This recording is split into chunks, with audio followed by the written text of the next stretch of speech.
71 সালের জন্য বঙ্গবন্ধু শেখ মুজিবুর রহমানের ডাকে বাংলাদেশ স্বাধীন হওয়ার জন্য ডাক পড়লো। তখন আমরা একজন বাংলাদেশ স্বাধীনিক মানে নাগরিক হিসেবে আমি ব্যক্তিগতভাবে আওয়ামী লীগ করি।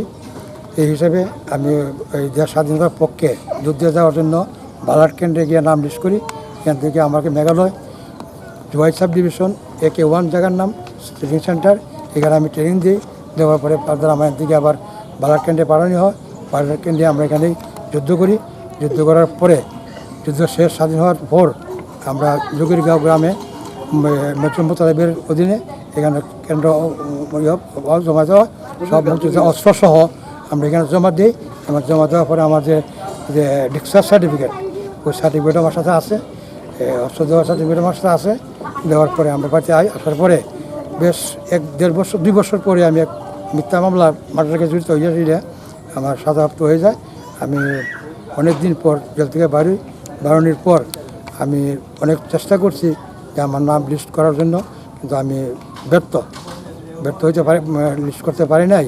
তাই বলে আমি এখন পর্যন্ত কোনো মুক্তিযোদ্ধা হিসেবে স্বীকৃতিপ্রাপ্ত হয় নাই। কিন্তু স্বীকৃতি পাওয়ার জন্য আমার একল আবেদন, যদি কেন্দ্র মনে করে যে আমি মুক্তিযোদ্ধা হিসেবে স্বীকৃতিপ্রাপ্ত যোগ্যতা কি না, তারা বিষ্ণুবাবুর সংসদ আছে, মুক্তি সংসদে যে কোনো সময় তারা তদন্ত নেওক, তারাই প্রমাণ করে বলছে আমি মুক্তিযোদ্ধা।